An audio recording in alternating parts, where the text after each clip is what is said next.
Hello and welcome to a Rone Time, where I take a moment to read you a story. I am your host, Tyrone. Stories are courtesy of Bridget Hadaway. Today's story is Aniello and His Little Speckled Hen, an Italian traditional story. There once was a poor boy called Aniello who had a speckled hen. The hen died, and two wizards tried to buy its body from him, but Aniello was warned just in time that his hen had a magic stone which was embedded in its head.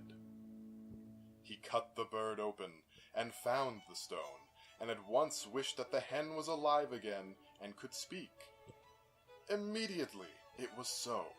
There stood the hen, perkily ruffling her feathers and asking Aniello what he would like to wish for now. The boy, who had eaten nothing all day and was very hungry, wished right off for some food. Almost before the wish was out of his mouth, a table appeared, groaning under a platter of sizzling roast beef, a heaped dish of apples and grapes, an outsized jar of strawberry jam, and a tall pitcher of lemonade. When he had tucked happily into as much of the feast as he could possibly manage, Aniello turned to the hen and asked her, "What shall I ask for next?" And she replied, "To be a handsome lord and have a fine castle and marry a princess."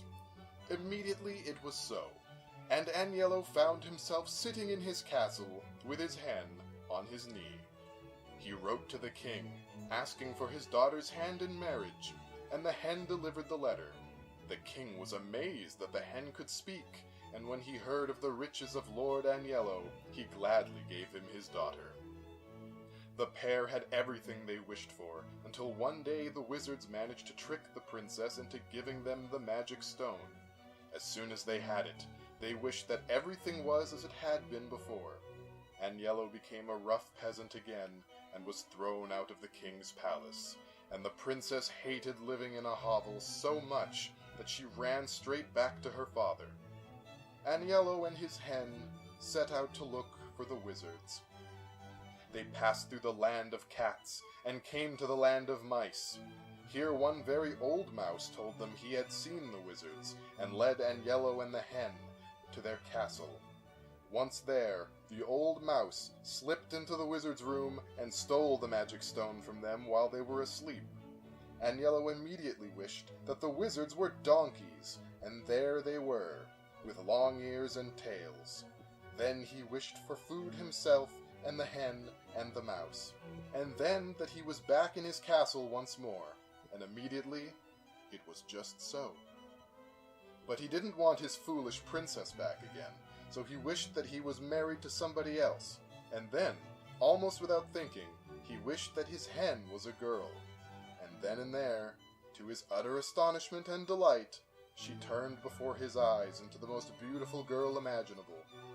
"Thank you for disenchanting me," she said, for she was really a bewitched princess, and they married, and of course, lived happily ever after.